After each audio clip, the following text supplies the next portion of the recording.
Señor esté con ustedes. Evangelio de nuestro Señor Jesucristo según San Lucas. Un sábado Jesús entró a comer en casa de uno de los principales fariseos. Ellos lo observaban atentamente. Y al notar cómo los invitados buscaban los primeros puestos, les dijo esta parábola. Si te invitan a un banquete de bodas, no te coloques en el primer lugar, porque puede suceder que haya sido invitada otra persona más importante que tú.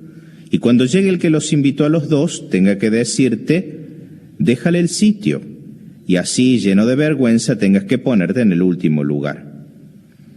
Al contrario, cuando te inviten, ve a colocarte en el último sitio, de manera que cuando llegue el que te invitó te diga, amigo, acércate más, y así quedarás bien delante de todos los invitados. Porque todo el que se eleva será humillado, y el que se humilla será elevado.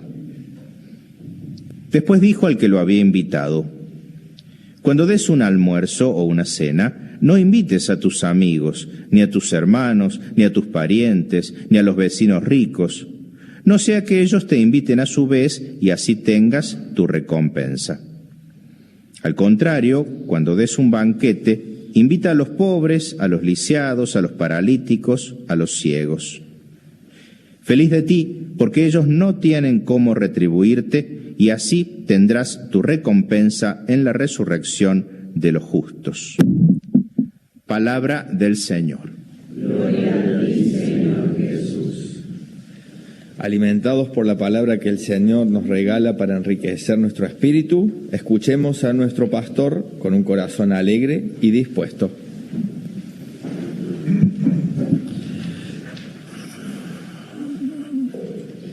El Siracida, el personaje de la primera lectura, era un maestro sabio que, como buen maestro sabio, transmite sabiduría a sus discípulos, y a la vez también, porque son discípulos, no es un vínculo frío, sino que les llama hijos míos, es decir, parte de la sabiduría es justamente el transmitir desde el afecto, incluso cuando hay que corregir. San Ignacio decía que siempre hay que corregir en horizonte de cariño, aun cuando hay que corregir, ¿no? Cuando hay cariño uno acepta las correcciones, cuando no hay cariño te pueden decir mil cosas que uno hoy hace oído sordo, ¿no?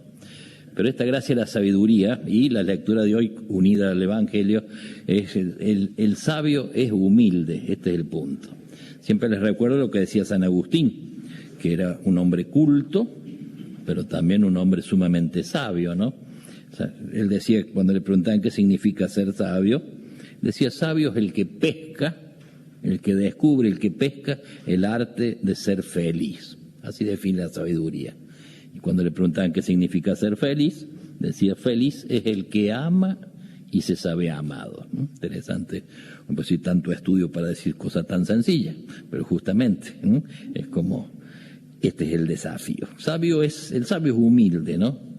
Es aquel quien hace las cosas verdaderamente importantes sin inflarlas, sin agrandarlas, sin sonorizarlas para llamar la atención y la admiración del público. O sea, le basta la gratitud de los amigos, ¿no? Y sobre todo de los pobres, de los amigos más pobres, ¿no? Por otro lado, su actividad principal no es la enseñanza, sino la reflexión. El sabio medita los enigmas, el sabio discierne los signos de los tiempos, discierne los pasos de su familia, sabe cómo leer en el hilo de la historia de su familia para ver justamente el paso de Dios, para ver también las fragilidades. El sabio es aquel que discierne las palabras y los silencios de su gente, ¿no? Recuerden esto, decimos recién, hay gente que es culta y no es sabia, ¿sabes? Sabe mucho, pero digamos es una especie de tanque que no entrega nada, decía San Alberto Magno, ¿no?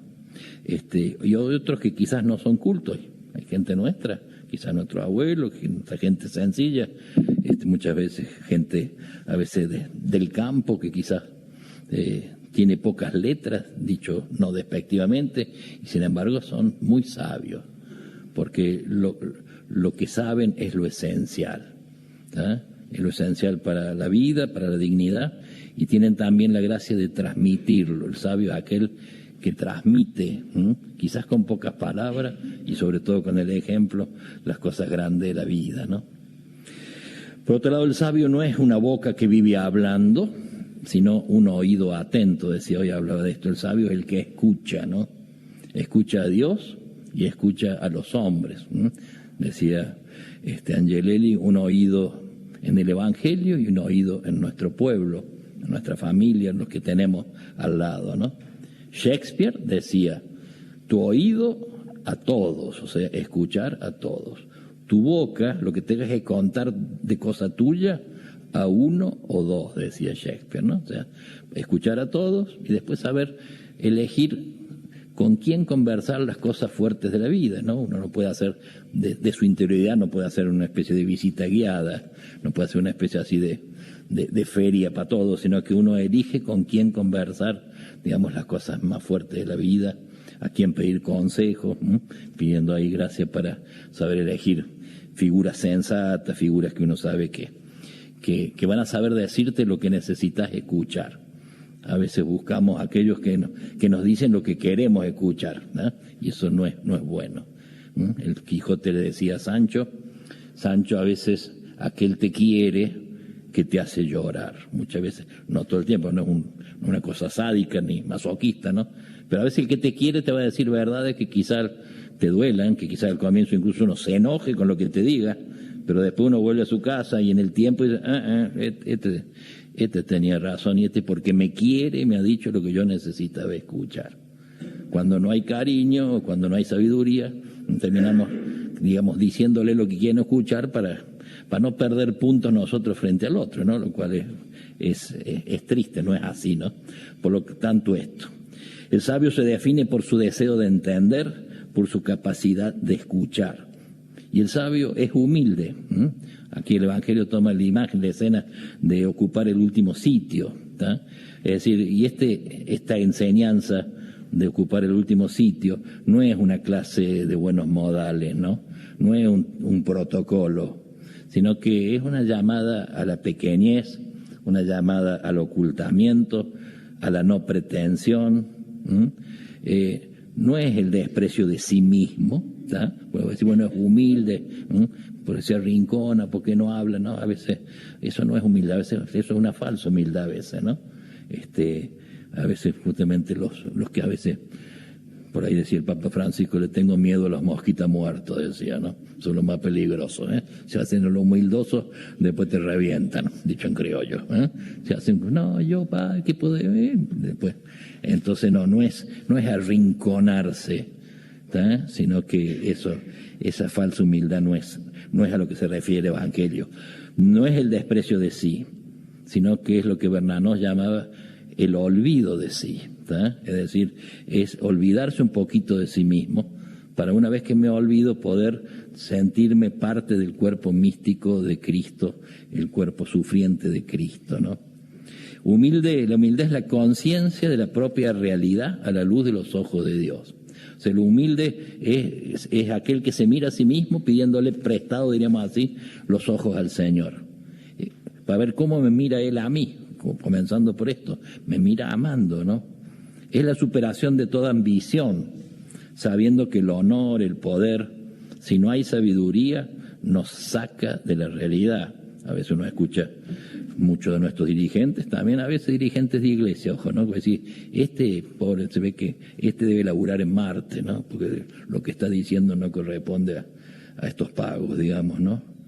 Porque el honor, el poder nos saca de la realidad, ¿no? Vivimos a veces en mundos o submundos abstractos que no corresponden con tener los pies en la tierra, ¿no? ¿Sabemos? Que decía Sancho, el Quijote a Sancho, ¿no? Cuando Sancho lo han hecho gobernador de la ínsula Barataria, venía agrandado el gordito, y entonces el Quijote con mucha sabiduría le dijo de entrada, Sancho, cuidado, le dice, porque estos títulos, estos cargos, también, no necesariamente, pueden hacerte olvidar incluso la madre que te ha parido, ¿no? Bueno, el pobre gordito media vuelta y a llorar con el burro un rato. O sea, cuidado, porque esto te puede hacer olvidar lo más esencial que hay en el corazón nuestro, ¿no? Por lo tanto, es abajarme a mí mismo en el espíritu a pesar de la grandeza de nuestras acciones. O sea, la fuerza de los humildes es el Señor, no son las estrategias, no son los medios humanos, no son las lógicas de este mundo, no son los cálculos, no. La fortaleza del humilde es el Señor. Y lo contrario, ¿no? Lo contrario es elegir el primer puesto, que significa creer, si yo elijo el primer puesto, significa que yo pienso o creo que los demás merecen el segundo. ¿Sí? O sea, es olvidarse que somos invitados, lo cual tendría que provocar en nosotros el agradecimiento. No somos dueños de casa en casa ajena. El orgulloso, el vanidoso, va adelante a codazos para asegurarse puestos de privilegio. Es hacerse notar, es una vanidad descarada muchas veces, es una ostentación, es exhibicionismo, con nuestras autopromociones. Es pensar por qué él y no yo. Y cuando sucede algún fracaso en algún proyecto, en algún grupo, es siempre pensar que la culpa es del otro. Eso es lo propio del vanidoso, ¿no? El cardenal Vanois decía: todos tenemos sed de honor y de gloria, no hay que negarlo, ¿no? Pero si queremos obtenerlos por nosotros mismos, asimismo es una actitud egoísta, soberbia, que nos rebaja. Jesús quiere que asumamos más bien una actitud humilde, porque la humildad manifiesta una disposición de ánimo muy hermosa, una disposición que nos abre al amor. Los peores obstáculos para el amor son precisamente la soberbia y el orgullo, que quieren tener los honores para sí. La humildad, en cambio, nos ayuda muchísimo a progresar en el amor. Jesús nos invita, por tanto, a renunciar a la búsqueda directa de los honores, porque esta búsqueda manifiesta una actitud posesiva, negativa. El que busca directamente los honores no los merece. En cambio, el que se contenta con el último lugar o con un lugar modesto, manifiesta una actitud positiva de generosidad, de apertura al verdadero amor. Fíjense, siempre la palabra humildad procede de humus, ¿no? Y humus significa tierra fértil, ¿no? Interesante, ¿no? Por lo tanto, no es la pretensión de que uno es peor que todos los otros, sino que es esto, humus significa tierra. Por lo tanto, ¿qué es lo propio de la tierra? ¿Qué tendrá que ver humilde con la tierra? Y la tierra está siempre allí. El humilde está siempre ahí sosteniéndonos. Nadie se maravilla por que esté la tierra ahí. Nos sostiene todo el tiempo. Nadie se fija todo el tiempo en ella. Todos la pisan. Es el lugar que acoge toda clase de residuos. O sea, la tierra fértil, vos le tirás lo podrido, y de lo podrido hace flor y hace fruto. O sea, de las cosas fuleras, digamos así, saca cosas buenas, ¿no? Esto es lo lindo del humilde. Transforma hasta lo corrupto en fermento de vida nueva. Acepta el sol, la lluvia, está dispuesto a recibir cualquier semilla la tierra, ¿no? O sea, ser humilde es ser capaz de transformar en vida aún los elementos menos agradables, ¿no? Los rechazos, las incomprensiones, las sinrazones, las hostilidades, los malos entendidos, los reproches, la malignidad, las amarguras, ¿no? O sea, todo ese mostrario de desechos que produce el contacto con los demás a lo largo del día, a lo largo de nuestra vida, ¿no? Por otro lado, la humildad no es, digamos así, vegetar en la mediocridad. No es la virtud, digamos así dicho en criollo, de una momia inmóvil, impasible, insensible, sino que la humildad es la virtud de una persona activa, dinámica y vulnerable, que si se la hiere, digamos, sangra, ¿no? Por lo tanto, la verdadera humildad se revela en el choque con la realidad, cuando chocamos con los contrastes, con las tensiones, con las mentalidades diferentes a las nuestras. La humildad se manifiesta sobre todo en el diálogo, ¿no? El diálogo es el terreno fértil capaz de acoger la diversidad y de enriquecerse, ¿no? Cuántas cosas en este mundo y en nuestra tierra y entre nosotros, toda esta falta de diálogo, ¿no? Y está indicando justamente falta de humildad, ¿no? El primer signo de una persona humilde es que escucha, ¿no? Cuando vos escuchás, digamos, no en el sentido solo auditivo, sino escuchás de corazón, significa que vos tenés la humildad de reconocer que el otro tiene algo que decirte que a vos te va a hacer bien. Por lo tanto, escuchar es un signo de sabiduría, digamos así, ¿no? En el diálogo se ve si nuestro corazón sabe de esta savia de la humildad, o sabe de este, a veces, veneno de la suficiencia, ¿no? Y por otro lado, la humildad es la verdad, ¿tá? Santa Teresa decía, la humildad es vivir en verdad, ¿eh? Vivir en verdad, no solo decir algunas verdades sueltas, sino ser verdaderos, ser honestos con nosotros mismos, ¿no? Por lo tanto, esto. La verdad es esto. No es el no somos nada, sino que somos alguien gracias al amor de Dios y al amor de los demás, ¿no? Decía por ahí algún autor, tú no eres nadie hasta que alguien te ama, ¿no? O sea, el cariño de los demás nos dan esa grandeza, ¿no? Pidamos esta gracia, pidamos la gracia de la humildad. Fíjense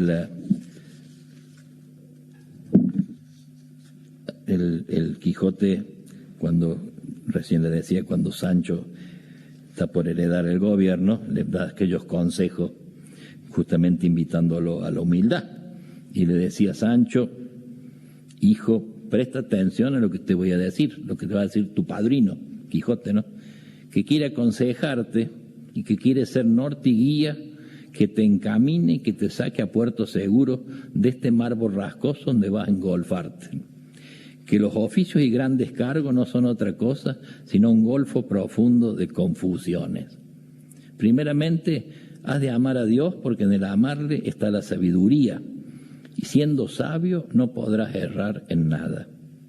Lo segundo, has de poner los ojos en quién eres, procurando conocerte a ti mismo, que es el más difícil conocimiento que puede imaginarse. Del conocerte a ti mismo saldrá el no hincharte como la rana que quiso igualarse con el buey. Haz gala, Sancho, de la humildad de tu linaje, de tu familia, y no te desprecies al decir que vienes de labradores, y préciate más de ser humilde virtuoso que pecador soberbio. Mira, Sancho, si tomas el camino de la virtud y te precias de hacer hechos virtuosos, no hay para qué tener envidia a príncipes y señores, porque la sangre se hereda, pero la virtud se adquiere y vale por sí sola lo que la sangre no vale. Que encuentren en ti más compasión las lágrimas del pobre, pero sé igualmente justo con los alegatos del rico. Procura descubrir la verdad por entre las promesas y las dádivas del rico, como por entre los sollozos e importunidades del pobre.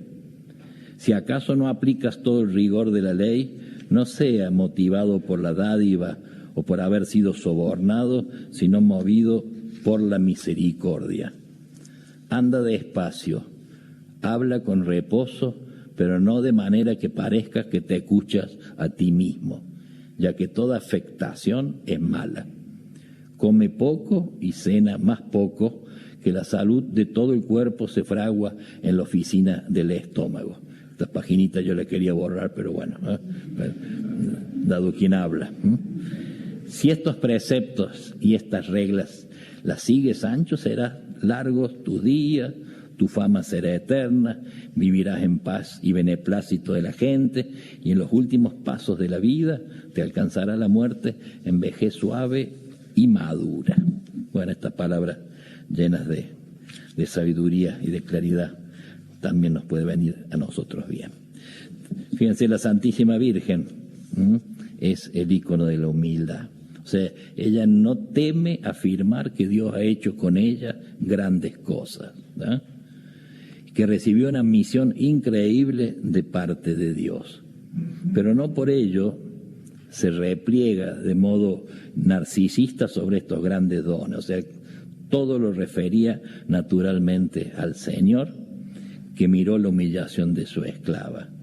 Esta es la verdadera humildad, que cada uno de nosotros pueda decir desde el hondo del corazón: mi alma canta la grandeza del Señor, mi espíritu se alegra en Dios mi Salvador, porque, y bueno, poder relatar interiormente las cosas que el Señor hizo en mí, que el Señor, que no las he hecho yo, es don, es regalo de Dios, o son carismas que he sabido, digamos, fructificar.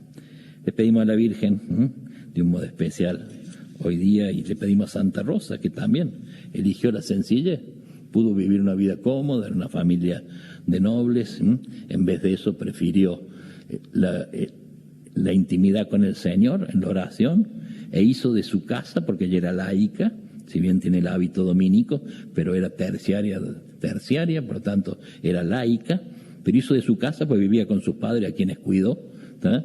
Hizo de su casa un refugio de los pobres, hizo una especie de hospitalito ayudado por San Martín de Porres, el otro el hermano dominico, y allí atendía a todos los pobres, los enfermos de allí de Lima, que llegaban hasta su puerta, ¿no?